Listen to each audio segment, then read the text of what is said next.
আজকের গল্প আত্মজ। মায়ের মৃত্যু সংবাদ পেয়ে সুদূর আমেরিকা থেকে প্রায় ৮ বছর পরে অভিক আজ কলকাতায় নিজের বাড়িতে আসছে। অবশ্য অভিকের স্ত্রী পুত্র ওর সঙ্গে আসবে না। হ্যাঁ, আমার স্ত্রী শীলা গত পরশুদিন সকালে মারা গেছে। আমরা দুজনেই অর্থাৎ স্বামী স্ত্রী মিলে কলকাতার বাড়িতে থাকতাম। আমাদের পুত্র অভিক গত ১৬ বছর ধরে আমেরিকাবাসী, প্রতিষ্ঠিত এবং আমেরিকার নাগরিক। প্রথম ফোনে মাঝে মাঝে কথা বলতো অভি। ২-৩ বছর অন্তর কলকাতায় আসতো, দেখাও করত। কিন্তু ৭ বছর আগে হঠাৎ করে আমাদের ওপর এমন কিছু শর্ত চাপালো, সেগুলো মেনে নেওয়া সম্ভব ছিল না। আমার অবসর গ্রহণের পরেই হঠাৎ অভি আর ওর স্ত্রী রঞ্জনার মনে হলো আমরা বুড়ো বুড়ি হয়ে গেছি, সুতরাং সংসারের লাগামটা এখন ওদের হাতে। হ্যাঁ, সেই সুদূর আমেরিকা থেকেই আমাদের ওপর খবরদারি করা শুরু হলো। প্রথম আমি আর শীলা কিছুটা মেনেও নিতে চেষ্টা করেছিলাম, আপোষ করা যাকে বলে। কিন্তু সেই খবরদারি দিন দিন বাড়তে লাগলো। আমরা কোন আত্মীয় স্বজনের সঙ্গে যোগাযোগ রাখবো আর কাদের সঙ্গে রাখবো না, সেটা ওরা ঠিক করতে শুরু করলো। এমনকি ওর শ্বশুরবাড়ির মানুষদের সঙ্গে একটা সুসম্পর্ক বজায় রাখার কথাও জানালো। অথচ অভিকের বিয়ের পরেই ওর স্ত্রী রঞ্জনা চেষ্টা করতে শুরু করেছিল কিভাবে অভিককে নিয়ে আলাদা থাকার ব্যবস্থা করতে পারে, আর তাই করেও ছিল। রঞ্জনার মা এই ব্যাপারে সবচেয়ে উৎসাহী ছিলেন। তিনি উদ্যোগ নিয়ে রঞ্জনা এবং অভিকের বাড়ি ছেড়ে অন্যত্র থাকার ব্যবস্থা করেন। এ ব্যাপারে অবশ্য আমাদের সঙ্গে কথা বলার বা আলোচনা করার প্রয়োজন মনে করেননি বা যোগাযোগও রাখেননি। তাই ৭ বছর আগে অভি যখন জানালো যে ওর ইচ্ছে যে আমরা যেন উদ্যোগী হয়ে ওর শ্বশুর শাশুড়ির সঙ্গে একটা সুসম্পর্ক গড়ে তুলি, তখন বুঝলাম সামাজিক কূটনীতি কতটা লজ্জাহীন হতে পারে।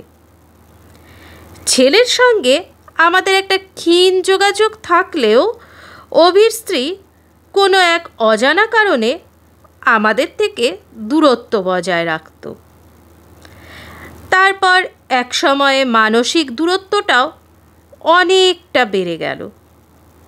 শর্তটা ছিল আমাদের দিক থেকে অভির স্ত্রী ও শ্বশুর শাশুড়ির প্রতি সম্মান যেন আমরা বজায় রাখি, কারণ প্রত্যেকটা মানুষই তো সম্মানযোগ্য। বুঝেছিলাম ওদের শর্ত না মানলে ওরা যোগাযোগ আরও কমিয়ে দেবে, কিন্তু আমরা সেটা মেনে নিইনি। তাতে ৭ বছর আগে তিক্ততাটা এমন জায়গায় পৌঁছালো যে অভি আমাকে হোয়াটসঅ্যাপ ব্লক করে দিল, ফোন নাম্বারটাও ব্লক করলো। বুঝলাম আমাদের পুত্র হারিয়ে গেছে। সে এখন আমাদের পুত্র নয়, শুধুমাত্র কারো স্বামী এবং কারো জামাই।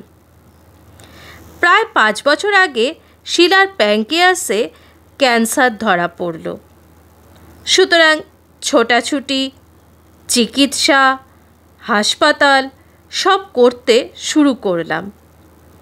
শীলার এক বান্ধবী মিলি আমাদের বাড়ির কাছেই থাকত। মিলি তার স্বামীকে কয়েক বছর আগেই হারিয়েছে।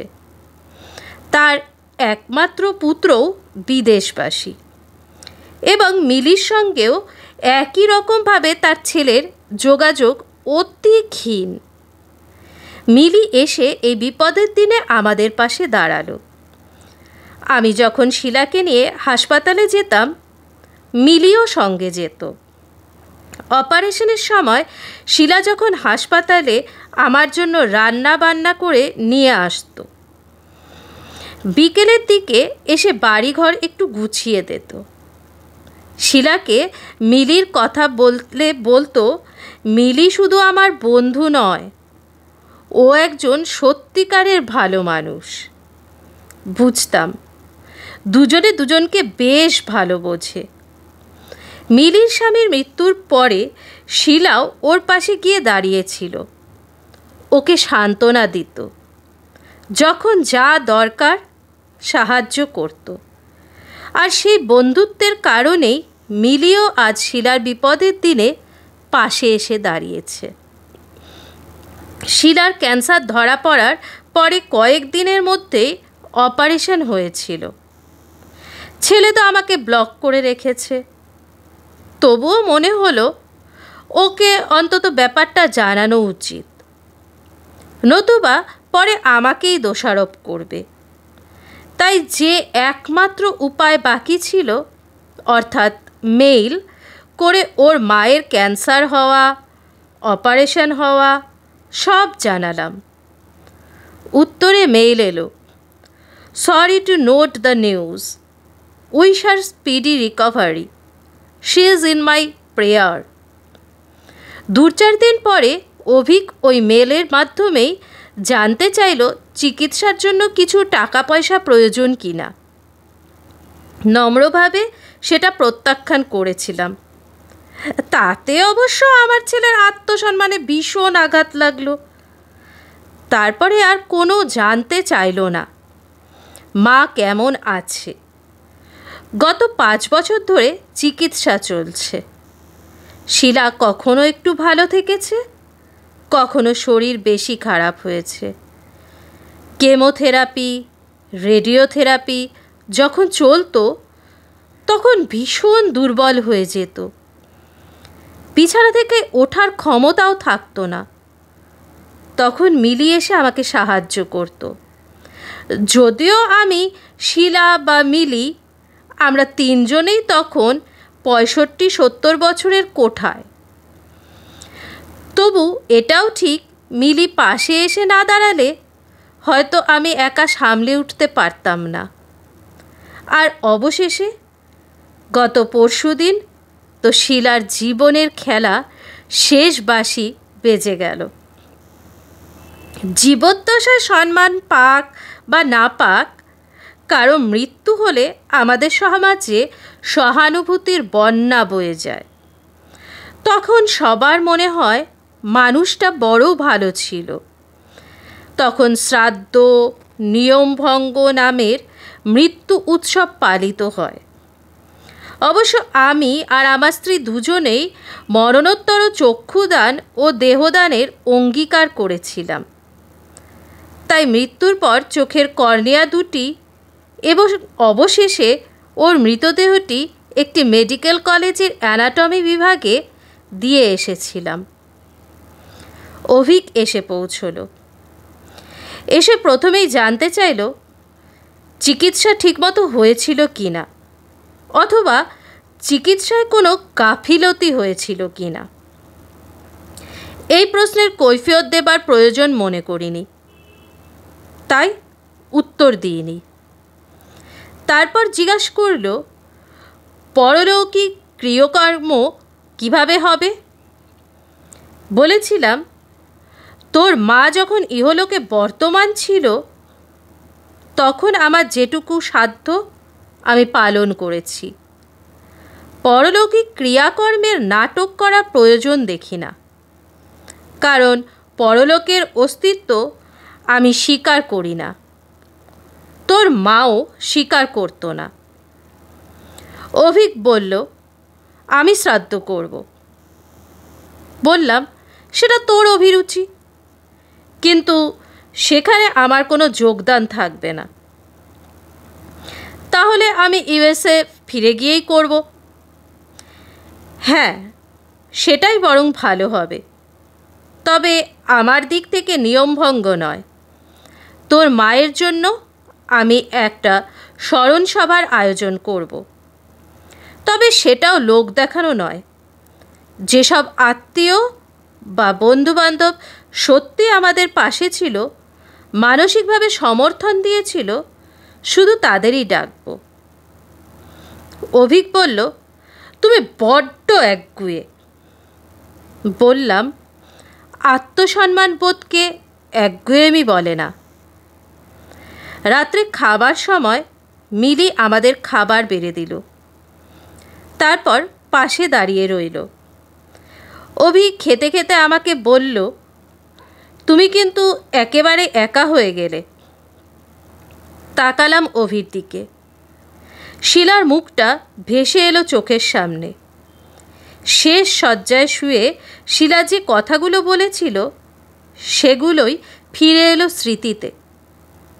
শিলা বলেছিল, জানো, আমি আর হয়তো বেশি দিন থাকবো না। আমি নিজেই বুঝতে পারছি। একটা কথা বলি, আমার বন্ধু মিলি বড্ড ভালো, আবার সেই সঙ্গে ও বড্ড একা আর অসহায়ও বটে।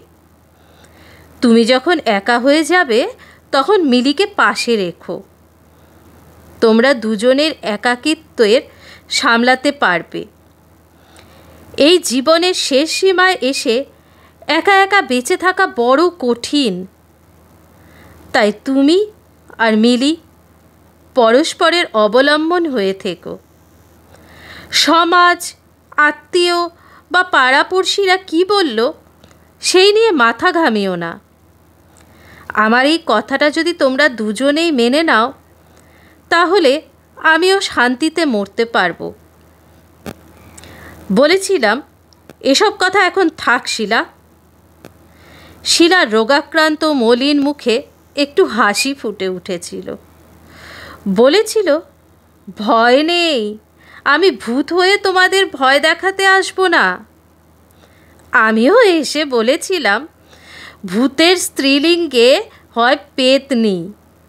আত্মার অস্তিত্বে অবিশ্বাসী আমি আমার পত্নী যে পেতনি হবে না সে ব্যাপারে আমি নিশ্চিত। হ্যাঁ অভি, কি বলছিলি? আমি একা হয়ে যাব? না রে, আমি একা হব না। আমি আর তোর মিলিবাসী এবার থেকে একসঙ্গে থাকব। এটা আমরা দুজনেই ঠিক করেছি। আমরা পরস্পরের একাকিত্ব ঘোচাতে পরস্পরের অবলম্বন হয়ে বাঁচব। সুখে দুঃখে একে অপরকে সাহায্য করব। রোগ অসুখ হলেও পরস্পরের দেখাশোনা করব। কি বলছো বাবা? তোমার কি মাথা খারাপ হয়েছে নাকি ভীমরতি ধরেছে? সমাজ মানে আত্মীয় স্বজন, বন্ধুবান্ধব, প্রতিবেশী, এরা কি বলবে? আমার শ্বশুরবাড়িতে আমি কি বলবো? সমাজ বলতে যেটা বুঝি তার স্বরূপ আমার দেখা হয়ে গেছে।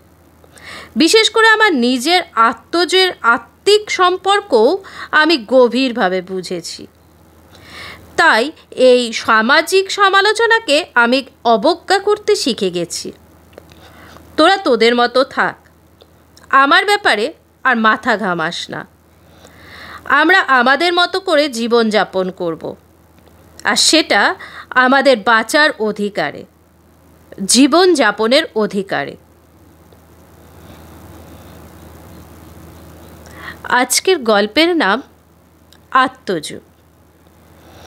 লিখেছেন শিপ্রা দাস, কণ্ঠে জয়িতা। শ্রোতা বন্ধুরা, কেমন লাগলো আমার আজকের এই গল্প? যদি আপনাদের সকলের আমাদের আজকের গল্প ভালো লেগে থাকে তাহলে অবশ্যই একটা লাইক, শেয়ার, কমেন্ট করবেন।